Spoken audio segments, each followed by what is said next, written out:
Ada satu pepatah ni, bakat boleh bawa kita sampai ke puncak, tapi sikap tu yang tentukan kita kekal ke atas atau tak. Hari ni kita nak selami satu kisah yang menarik tentang keangkuhan dan penebusan diri dalam dunia sukan. Inilah dia, kisah Kamarul. Okey, jom kita kenal dengan watak utama kita, Kamarul. Dia ni seorang pelari muda dan bukan calon-calon pelari tau. Masa depan dia nampak cerah gila. Jadi, semuanya bermula dekat trek larian sekolah. Bayangkan Kamarul ni masa tu baru tingkatan 5. Tapi kelajuan dia, bukan biasa-biasa. Dia ni dah macam satu fenomena. Semua orang mula perasan dan bercakap tentang dia. Bakat dia ni memang tak boleh disangka lagi. Sampaikan dia terpilih untuk wakil negara dekat Sukan C di Brunei. Inilah dia peluang keemasan yang semua atlet muda impikan kan? Tapi, macam yang kita selalu dengar, bila kejayaan datang dengan cepat, kadang-kadang ada cabaran lain yang muncul. Untuk Kamarul, sikap dia mula berubah. Dan perubahan ni, terus terang cakap, agak bahaya.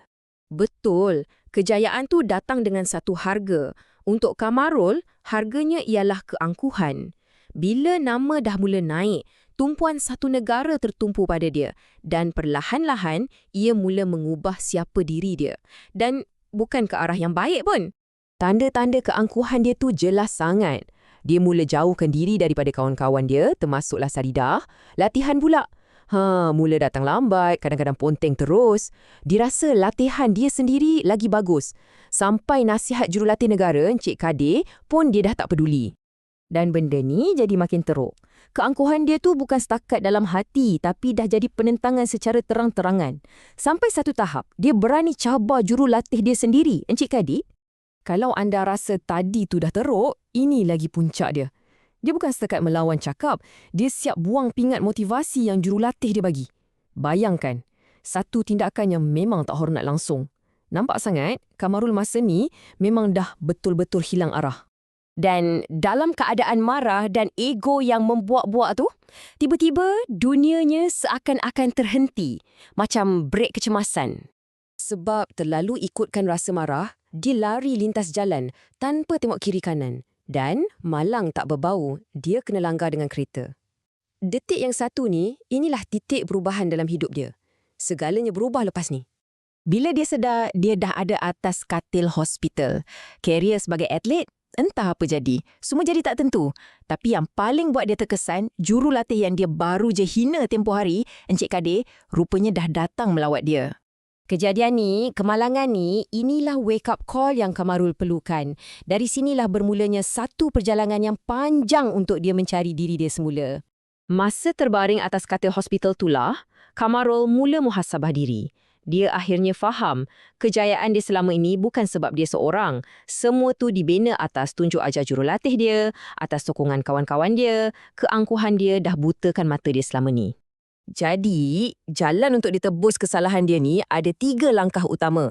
Pertama, dia insaf masa ke hospital. Lepas tu, bila dah keluar, dia terus pergi minta maaf pada Encik Kadir. Dan yang terakhir, dengan penuh rendah diri, dia kembali berlatih walaupun masa tu badan dia masih lemah.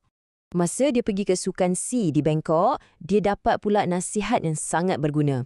Bukan daripada sesiapa, tapi daripada idola dia sendiri, De Vega dari Filipina. Nasihatnya simple je tapi mendalam. Jangan sombong, hormat jurulatih dan berdisiplin. Nasihat ni betul-betul kukuhkan lagi semangat baru dia. Okey, sekarang dengan pemikiran yang baru, dengan hati yang lebih rendah diri, Kamarul berdepan dengan cabaran terbesar dia. Bukan cuma atas trek larian tapi cabaran dengan diri dia sendiri. Jadi, dekat Sukan CA ke-14 di Bangkok, Kamarul berlari dengan satu tujuan yang baru. Dia bukan lagi berlari untuk ego. Kali ini, dia berlari untuk disiplin, untuk rasa hormat dan untuk cinta dia pada sukan larian tu sendiri. Dan hasilnya, wow, dia jadi Johan. Bukan satu, tapi 2 acara utama, 100 meter dan 400 meter. Ini bukti yang paling jelas. Kerendahan hati dan kerja keras, itulah formula sebenar untuk menang. Lepas habis lumba, ada satu lagi momen yang menyentuh hati. Encik Kadir bagi tahu Kamarul satu rahsia. Rupa-rupanya, dia tangguhkan persaraan dia semata-mata nak tengok Kamarul berjaya. Bayangkan, kepercayaan seorang jurulatih yang tak pernah goyah walaupun masa anak murid dia tengah jatuh. Dan masa dalam penerbangan pulang itulah, Kamaru betul-betul faham satu benda yang sangat penting. Kejayaan dia tu bukan untuk dia seorang. Kemenangan tu milik jurulatih dia, keluarga dia, kawan-kawan dia dan untuk negara. Jadi, kisah Kamarul ni tinggalkan kita dengan satu persoalan yang menarik kan? Apa beza antara sekadar menang satu perlumbaan dengan mencapai satu kemenangan yang sejati? Mungkin kemenangan sebenar tu bukan atas trek, tapi pertarungan dalam diri kita sendiri. Itulah yang paling penting.